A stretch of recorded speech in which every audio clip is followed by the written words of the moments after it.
Good morning students, welcome to my YouTube channel. तो आज हम लोग होल नंबर का जो लास्ट एक्सरसाइज है, जो कि एक्सरसाइज 2.3 है, ये आज हम लोग डिस्कस करने वाले हैं। तो एक्सरसाइज 2.3 का जो क्वेश्चन आंसर है, यहाँ पे जो सवाल पूछा गया है, ये ज़्यादातर मतलब मैक्सिमम पैटर्न से रिलेटेड है। मतलब कौन सा पैटर्न के ऊपर कौन सा नंबर लिखा गया है, इसके ऊपर डिपेंड है। तो पैटर्न क्या है, यह हम लोग पहले थोड़ा डिस्कस कर लेंगे, जान लेंगे, उसके बाद हम लोग क्वेश्चन आंसर सॉल्व करेंगे। ठीक है, तो हम लोग आज जो डिस्कस करेंगे वो है pattern in whole numbers. Whole numbers का पैटर्न कैसा है, देखो तुम लोग का बुक में थोड़ा बहुत एग्जाम्पल दिया हुआ है। जैसे कि मान लो कि नंबर 1, अगर एक नंबर 1 को हम लोग रिप्रेजेंट कर रहे हैं, मान लो एक डॉट से, एक डॉट, नंबर 1 को हम लोग रिप्रेजेंट किए एक डॉट से, नंबर 2 को रिप्रेजेंट किए 2 डॉट से, सपोज मान लो डॉट से रिप्रेजेंट किया। तो उस हिसाब से नंबर 3 को हम लोग कैसे रिप्रेजेंट करेंगे, नंबर 1 अगर एक डॉट होगा, नंबर 2 अगर 2 डॉट होगा, तो नंबर 3 जाहिर सी बात है तीनों डॉट होगा। ठीक है, नंबर 4 उस हिसाब से 4 डॉट होगा, ऐसे करके नंबर 5 करोगे तो 5 डॉट होगा, ऐसे करके। ठीक है, तो यहाँ पे नंबर 1 को मैंने एक डॉट से रिप्रेजेंट किया है।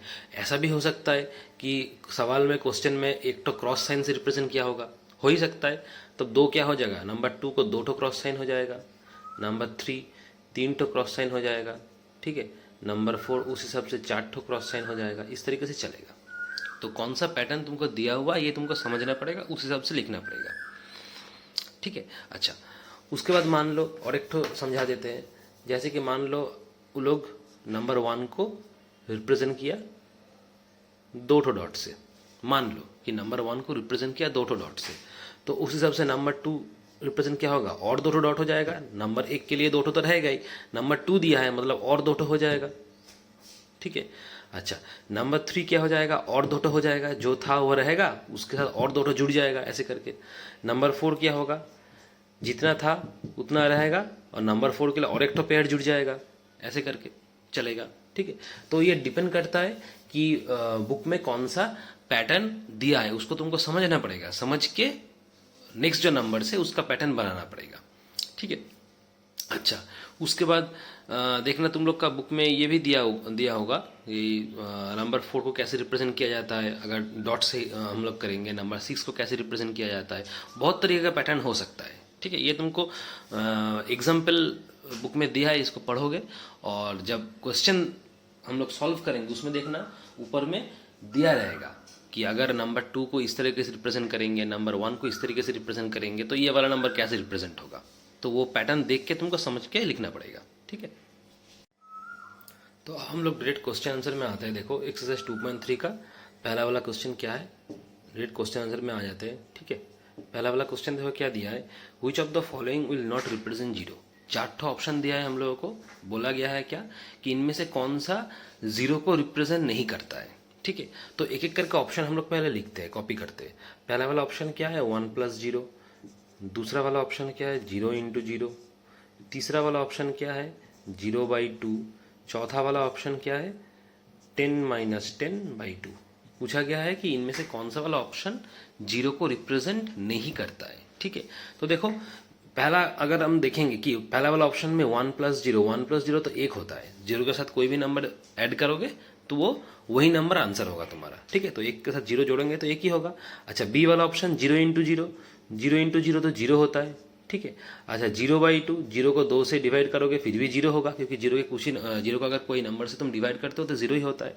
अच्छा, उसके बाद 10 - 10/2, ये क्या होता है, 10 - 10 तो 0 है, /2 मतलब 0 होगा। तो देखो कौन सा वाला ऑप्शन इसमें 0 नहीं हो रहा है, ये ए वाला ऑप्शन, मतलब यही तुम्हारा आंसर हो जाएगा। यही तो सवाल पूछा है ना कि कौन सा वाला ऑप्शन इसमें तुम्हें 0 नहीं होगा।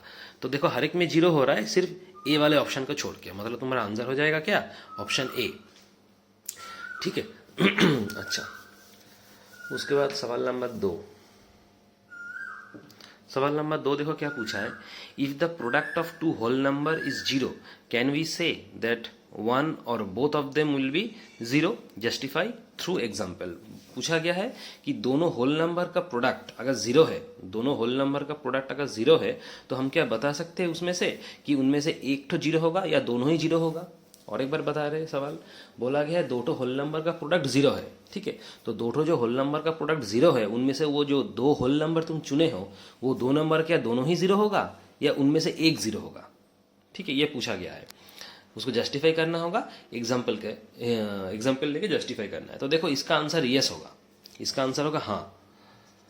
दोनों होल नंबर अगर तुम मल्टीप्लाई करते हो उनमें से या तो दोनों ही होल नंबर जीरो है या दोनों में से कोई भी एक होल नंबर जीरो है। अगर दोनों होल नंबर का प्रोडक्ट जीरो है, प्रोडक्ट मतलब क्या, मल्टीप्लाई, मतलब दोनों होल नंबर को अगर तुम मल्टीप्लाई करके तुम्हें आंसर जीरो मिला है, इसका मतलब है या तो दोनों होल नंबर में से कोई एक नंबर जीरो है या तो दोनों होल नंबर ही जीरो है, ठीक है। तो हम लोग क्या लिखेंगे, काई, इसका आंसर होगा यस। आंसर क्या लिखोगे, if we multiply, yes, if we multiply any number with 0 the resultant, yes, if we multiply any number with 0 the resultant product will be 0, the resultant product will be 0, 0 होगा। Example क्या हो सकता है, एक example से हम लोग clear करते, देखो एग्जाम्पल क्या होगा, मान लो एक होल नंबर तुम 2 लिए हो, दूसरा वाला होल नंबर 0 लिए, तो क्या होगा, प्रोडक्ट 0 होगा, ठीक है। उसके बाद सोचो 5 इंटू 0, देखो 0 होगा, मतलब क्या, दोनों होल, ये दो होल नंबर तुम चुने हो उनमें से एक होल नंबर 0 है, ठीक है। अब अगर दोनों ही होल नंबर तुम 0 करोगे फिर भी तुम्हारा रिजल्ट 0 होगा, मतलब अगर तुम मान लो 0 इंटू 0 ऐसे करोगे फिर भी 0 होगा, दोनों होल नंबर करोगे फिर भी 0 होगा। मतलब यहाँ पे हम लोग क्या लिखेंगे, if both numbers are 0 then the result also be 0। अगर दोनों होल नंबर 0 होगा फिर भी उसका रिजल्ट 0 ही होगा, जो कि ऐसा हुआ है। मतलब दोनों होल नंबर अगर हम मल्टीप्लाई करके मुझे 0 मिलेगा तो उनमें से दो ही 0 हो सकता है, दो नंबर भी 0 हो सकता है, एक नंबर भी 0 हो सकता है, ठीक है। चलो अच्छा, उसके बाद नेक्स्ट वाला सवाल, सवाल नंबर 3। सवाल नंबर 3 देखो क्या दिया है, if the product of two whole number is 1 can we say that one or both of them will be 1। ये भी सवाल लगभग सेम है पिछले वाले क्वेश्चन की तरह। यहाँ पे पूछा गया है क्या कि दोनों होल नंबर का अगर प्रोडक्ट एक है, दोनों होल नंबर का अगर प्रोडक्ट एक है तो हम क्या बता सकते हैं कि उनमें से एक ठो नंबर एक होगा या दोनों ही नंबर एक होगा। एग्जाम्पल के तरह तुम जस्टिफाई करो। देखो अगर दोनों होल नंबर का प्रोडक्ट तुम्हें एक मिलेगा, मतलब दोनों होल नंबर का मल्टीप्लाई करके अगर तुम्हें एक मिलेगा, ठीक है, तो उनमें से दोनों ही होल नंबर एक नहीं होगा, ठीक है। दोनों ठीक से सुनना, अगर यहाँ पे सवाल पूछा है कि if the product of two whole number is 1, दोनों होल नंबर का प्रोडक्ट अगर एक है, मतलब दोनों होल नंबर को मल्टीप्लाई करके अगर तुम्हें एक मिलेगा तो हमेशा याद रखना उनमें से दोनों ही होल नंबर एक होगा, कोई भी एक ठो नंबर एक नहीं हो सकता है। क्योंकि अगर दोनों होल नंबर तुम लिए हो और दोनों होल नंबर मल्टीप्लाई करके तुम्हें एक मिला है, मतलब क्या, दोनों ही होल नंबर वहाँ पे एक है, उनमें से एक तो होल नंबर एक अगर होता तो तुम्हें प्रोडक्ट एक नहीं मिलता। समझ में आ रहा है, ठीक है।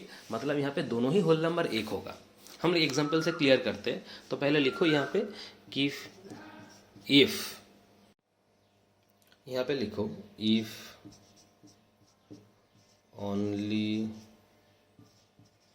One number, if only one number be 1, if only one number be 1 then the product cannot be 1। मतलब एक तो होल नंबर अगर एक होगा तो प्रोडक्ट कभी भी एक नहीं हो सकता। क्यों, देखो एग्जाम्पल से क्लियर करते हैं। मान लो तुम दो तो होल नंबर लिए हो, एक तो होल नंबर 5 है और दूसरा वाला होल नंबर 1 है। तुम कोई भी एक होल नंबर चुनो, लेकिन दोनों होल नंबर में से एक तो होल नंबर को एक होना पड़ेगा। कोई भी एक होल नंबर चुनो, लेकिन उनमें से एक होल नंबर को एक होना पड़ेगा। तो तुम्हारा प्रोडक्ट क्या एक आएगा? नहीं आएगा। ये करोगे तो ऐसा आएगा प्रोडक्ट।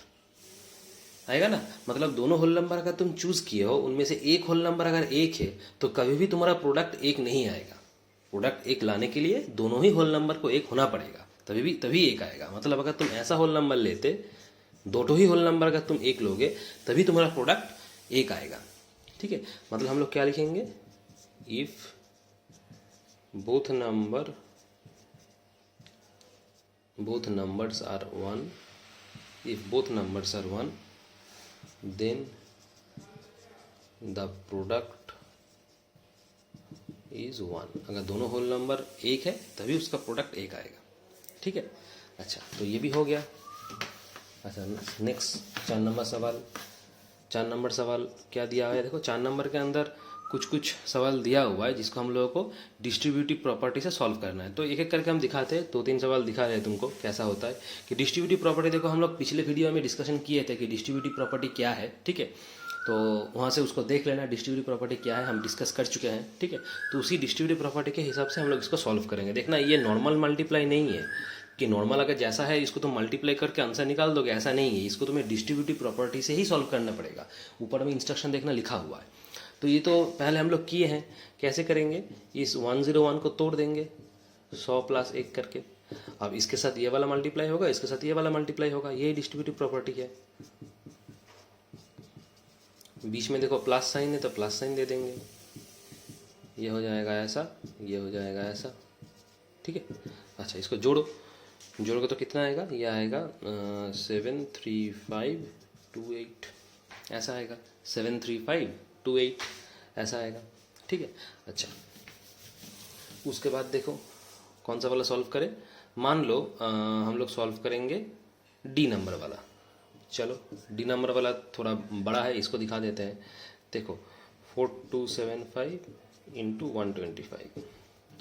ठीक है, 4275 × 125 क्या कैसे करेंगे, देखो इस 125 को तोड़ेंगे। कैसे तोड़ेंगे, 4275 × देखो 125 को कैसे तोड़ सकते हैं हम लोग, 100 + 20 + 5 ऐसे तोड़ सकते हैं, 125 होता है।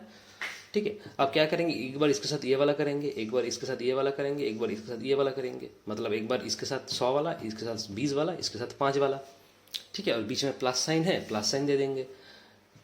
तो देखो 4275 × 100, 4275 × 20, 4275 × 5। अब करो। ठीक है, अच्छा उसके बाद ये मल्टीप्लाई करेंगे तो कितना होगा, 85500। ये मल्टीप्लाई करेंगे तो कितना होगा, 21375।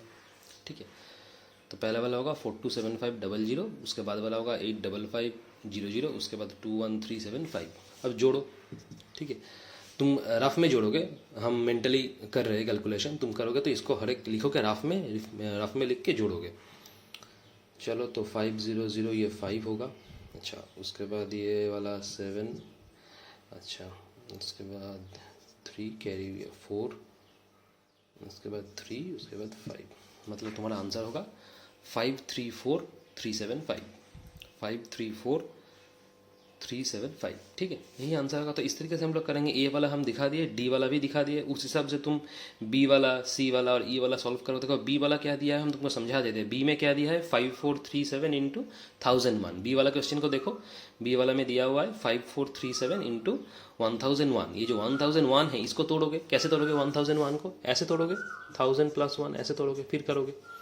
ठीक है, उस हिसाब से बाकी जो रिमेनिंग है ये तुम खुद सॉल्व करोगे, करके इस तरीके से सॉल्व करके मुझे दिखाओगे। अच्छा लास्ट वाले सवाल में आते हैं, सवाल नंबर 5। सवाल नंबर 5 में देखो पैटर्न दिया हुआ है। क्या पैटर्न है, तुम्हारा इंस्ट्रक्शन है स्टडी द पैटर्न। पैटर्न को स्टडी करो। ठीक है, उसके बाद उसका अगला 2 नंबर लिखो। ठीक है, तो पहले जो दिया हुआ है गिवन उसको हम लोग लिख लेते हैं।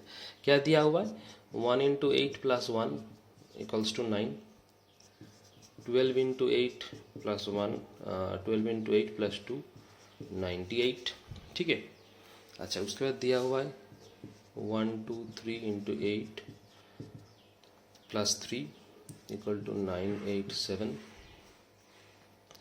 उसके बाद 1 2 3 4 × 8 + 4 9876। ठीक है। अच्छा 1 2 3 4 5 इंटू 8 प्लस 5, ये दिया हुआ है 9 8 7 6 5। ठीक है, अभी मुझे करना क्या है, नेक्स्ट दो नंबर मुझे लिखना पड़ेगा। ठीक है, नेक्स्ट दो नंबर लिखना पड़ेगा और पूछा है कैन यू से हाउ द पैटर्न वर्क्स। अच्छा नेक्स्ट दो नंबर कैसे लिखोगे, देखो ठीक से तुम पैटर्न को देखो, तुम्हें पैटर्न को समझना पड़ेगा। पहला देखो यहाँ पे एक है, उसके बाद एक के बाद दो लिखा है, उसके बाद एक दो के बाद तीन लिखा है, उसके बाद एक दो तीन के बाद चार लिखा हुआ है, उसके बाद एक दो तीन चार पाँच लिखा हुआ है। तो जाहिर सी बात है क्या है, इसके बाद छः आएगा, उसके बाद सात आएगा। ये यहाँ से समझ में है हम लोगों को। तो हम लोग क्या लिखेंगे, पहले छः लिखेंगे, उसके बाद सात लिखेंगे। ये वाला समझ में आया? ठीक है। अच्छा हर एक के साथ देखो 8 मल्टीप्लाई हुआ है, हर एक के साथ, मतलब इन दोनों के साथ भी 8 मल्टीप्लाई होगा। समझ में आया? अच्छा उसके बाद पहले वाले देखो, पहले एक है, उसके बाद दो है, उसके बाद तीन है, उसके बाद चार है, उसके बाद पाँच है। तो अभी क्या रहेगा, छः रहेगा, उसके बाद सात रहेगा। समझ में आया पैटर्न? ठीक है। अच्छा अभी हम लोग प्रोडक्ट की तरफ बढ़ते हैं। प्रोडक्ट में तुम देखो पहले 9 था, उसके बाद 9 के बाद 8 आया, उसके बाद 9 8 7 7 आया, उसके बाद 9 8 7 के बाद 6 आया, उसके बाद 9 8 7 6 के बाद 5 आया। तो अभी 5 के बाद क्या आएगा, 4 आएगा, उसके बाद 3 आएगा। तो वही हम लोग लिख देंगे, मतलब 9 8 7 6 5 4, उसके बाद 9 8 7 6 5 4, उसके बाद 3, यही कर देंगे। समझ में आया बात? तो हमें करना कुछ नहीं है, सिर्फ पैटर्न को देख के मुझे नेक्स्ट दो नंबर लिखना पड़ेगा, पैटर्न को समझ के लिखना पड़ेगा। यहाँ पे मैंने कोई कैलकुलेशन नहीं किया है, मैंने सिर्फ पैटर्न को ठीक से बारीकी से देखा कि कैसा पैटर्न है, कैसा किस तरीके से है, उसी तरीके हम अगला दो नंबर लिख दिए। ठीक है, तो ये हो गया, ये वाला चैप्टर तुम्हारा खत्म, यहीं पे ये वाला चैप्टर खत्म है। ठीक है, तो ठीक से पैटर्न को देख लेना। ठीक है, हम लोग नेक्स्ट सेशन में फिर मुलाकात होगा। Thank you.